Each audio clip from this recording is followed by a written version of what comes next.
আমাদের কাছে যে তথ্য আছে আগামীকাল সেই গণমাধ্যম সংস্কার কমিশনের সেই প্রতিবেদন উপস্থাপন হবে। একই রকমভাবে সাংবাদিকদের জন্য মুক্ত সাংবাদিকতার জন্য কি কি সুপারিশ, কি কি সুযোগ সুবিধা আপনারা নিশ্চিত করছেন বলে আমাদেরকে জানাতে পারেন, বা আমাদের দর্শকদের, বিশেষ করে আমাদের সাংবাদিকদের উদ্দেশ্যে।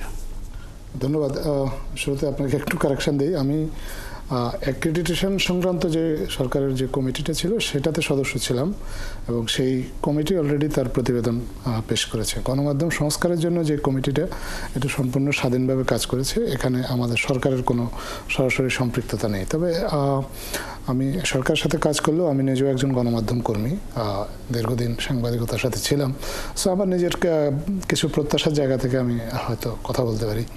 আপনার এই প্রতিবেদন তো এখনও প্রকাশ হয়নি, প্রকাশ হলে আমরা হয়তো বিস্তারিত জানতে পারবো।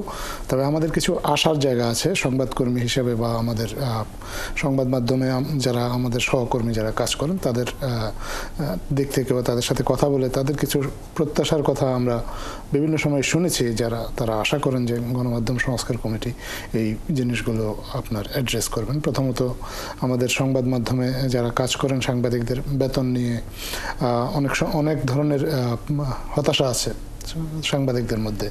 আপনার সংবাদপত্রে যারা কাজ করেন তাদের জন্য ওয়েস বোর্ড আছেন, কিন্তু এই ওয়েস বোর্ডটাও অনেক জায়গাতে ঠিকঠাক মতো বাস্তবায়িত হয় না। টেলিভিশন বা অনলাইন গণমাধ্যমে যারা কাজ করেন সেখানে তো তাদের আসলে কোনো সুনির্দিষ্ট বেতন কাঠামোই নেই। তো আমরা আশা করছি অ্যাটলিস্ট গণমাধ্যম সংস্কার কমিটি বা কমিশন সাংবাদিকদের ন্যূনতম বেতনটা কেমন হওয়া উচিত সে বিষয়ে অন্তত একটা ধারণা বা একটা সুপারিশ হয়তো সরকারের কাছে রাখবেন।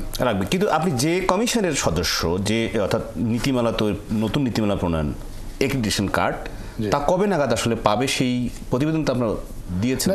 সেই নীতিমালা তো গেজেট আকারে প্রকাশিত হয়ে গিয়েছে। এখন আপনার সেই নীতিমালা অনুসারে ব্যবস্থা নেওয়ার বিষয়টা প্রক্রিয়াধীন। একটা কমিটি করতে হবে, আবার নতুন করে অ্যাক্রেডিটেশন কার্ডের আবেদন যারা যাচাই বাছাই করবেন, আবার একটা অ্যাপিল কমিটি করতে হবে। যে অ্যাপিল কমিটি কোনো সাংবাদিকের অ্যাক্রেডিটেশন কার্ড যদি বাতিল করে দেয়, আবেদন যদি গ্রাহ্য না হয়, তাহলে তার আবেদনটাকে তাহলে আপিলটা ওনারা কিভাবে দেখবেন, ওনাদের কাছে আপিল করা এটা প্রথমবারের মতো এরকম একটা কমিটি হচ্ছে, যেটা কমিটি হচ্ছে যে